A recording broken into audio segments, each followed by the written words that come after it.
Within a week of sending out the packages, I started to get messages back.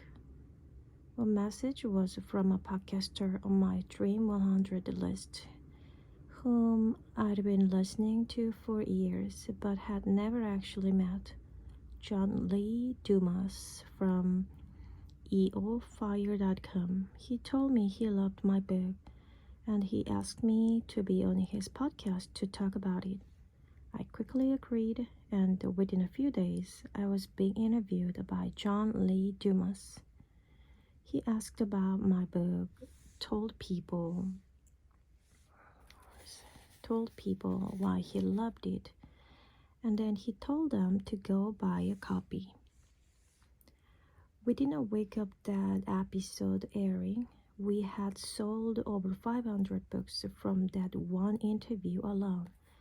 I didn't stop there though. I kept following up with my Dream 100, and not only did I get on other blogs and podcasts, but people also promoted me in their email newsletters and more. I ended up landing over 30 of the 185 people as promotional partners.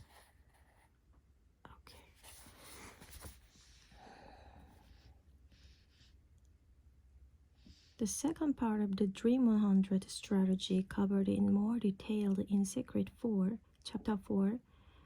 Strategy works even for those who didn't respond or weren't willing to promote my book.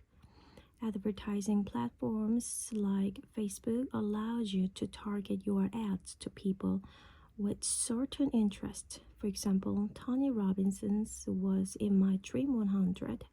And while he didn't directly promote my first book, he did directly promote Expert Secret after over 10 years of being on my Dream 100 list. He didn't directly promote afterward being. However, even though he didn't directly promote .com secrets, I still wanted a market to his 3.2 million person audience, as they were my dream customers too. On Facebook, I was able to buy ads that were only shown to his audience, and we were able to sell thousands of copies of my book to his people. Our launch campaign for my book may have seemed massive from the outside, as we sold over 100,000 copies in a very short period of time. But in reality, we just put a concentrated effort to market to the dream customers of 185 people. Recently, I was at a mastermind event in Puerto Rico, and I had a chance to spend time with Rachel Hollis, the author of the #1 New York Times bestseller Girl, Wash Your Face. At the time, she was in the middle of launching her new book, Girl, Stop Apologizing. As I was in the middle of writing this book, I was curious about how she had sold over 1 million copies of her books. I asked her for the secret to selling that many copies, and she told me. We asked ourselves this question: what are the tribes that my women are already in? What network marketing companies are they in? What Facebook groups? What Instagram channels? What hashtags are they following? After we identified these things, we try to figure out who are the tribe owners of these women. Who do we need to become friends with? Anyone who had over 200,000 followers, we would direct message them, tell them who we are, and ask them if we could talk. We started messaging everyone. Our focus was to find the tribes and then figure out the best ways to infiltrate them. The Dream 100. She didn't call it out, but that's exactly what she had done to quickly become one of the best-selling author of all time.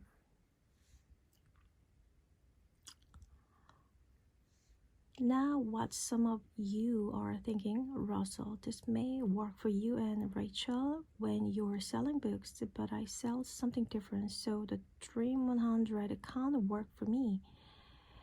It always makes me laugh when people think these concepts will work for every business except their own, when the reality is that this concept works for every business, period.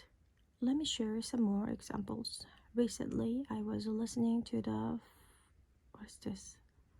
Founder podcast. They were interviewing Tom Bilyeu, the founder of Quest Nutrition, who has started his business with a few friends and quickly grew it into a billion-dollar company. During the interview, he was asked how he grew Quest Nutrition, and Tom replied, "We had a very different approach that got a lot of people excited, not just about the product, but they felt good about the way we treated them. We went old school, researching several hundred health and fitness influencers, then sending them handwritten letters and free samples. This was all about showing an understanding of what others were trying to achieve, and that Quest was interested in helping them connect with their audience. When people are building a community, they have a real sense of service to that community.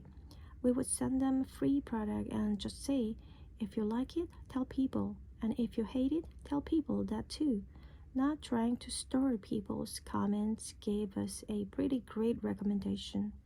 Some didn't like it and said so, but the vast majority loved it and were grateful we had showed an understanding of who they were and what they were trying to do, so they spread the word." Tom didn't realize it, but the Dream 100 stuck again. It's the strategy that almost all successful companies, oftentimes without realizing it, companies are using as the backbone of their traffic strategies.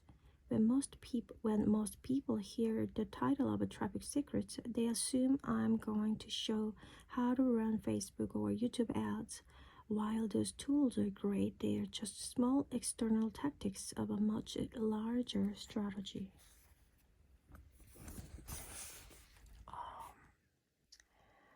The core strategy to understand is that your dream customers have already been congregated by your Dream 100.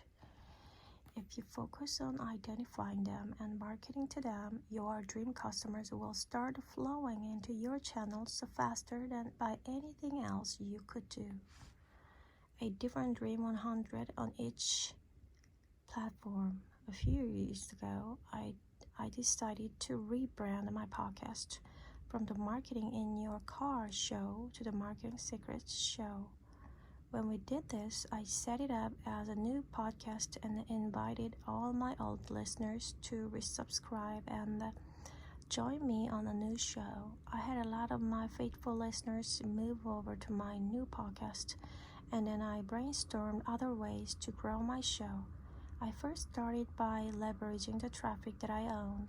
I sent emails to my list asking them to subscribe, sent out messages to my messenger list, and posted on Facebook, Instagram, and about everywhere else that I had a voice. This did get a big influx of listeners as all my true fans came over and plugged in.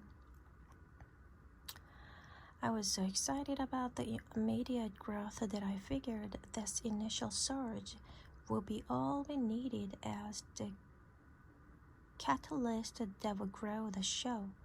Unfortunately, it wasn't. In fact, the show quickly flatlined and then it started to shrink.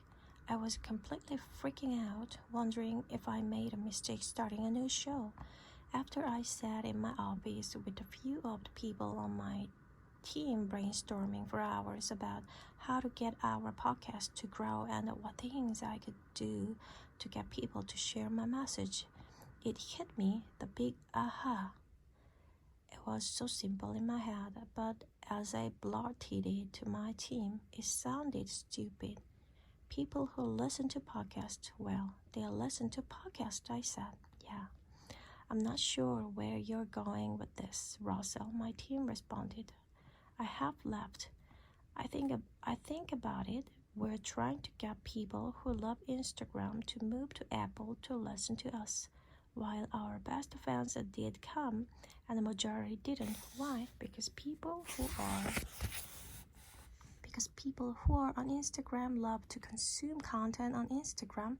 The same is true for our blog. Our superfans will move from Facebook and other places to read our blog, but our best blog readers are people who read other blogs. People who love to watch YouTube videos love to watch videos on YouTube, and people who listen to podcasts listen to podcasts.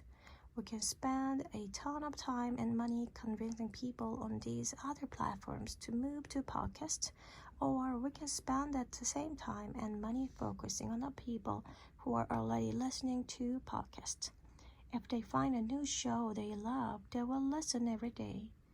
That was the big aha that set into motion our strategy for building a special Dream 100 list just for our podcast or through the other podcasts that our dream listeners were listening to. It also caused us to build out a Dream 100 list for every platform we've talked about already. You see, prior to this big aha, we only had one big collective Dream 100 list with people from all the platforms. We hadn't respected the fact that people like to consume media in their own favorite ways, and while it's possible to move people from one platform to another, there is much less resistance when you just migrate people to you who are already on a platform that they love. What about brick-and-mortar type businesses? At this point, some of you may be thinking, but Russell, I'm not selling a book or product online. I'm a local brick-and-mortar business trying to generate local leads online, so this won't work for me. For all my brick-and-mortar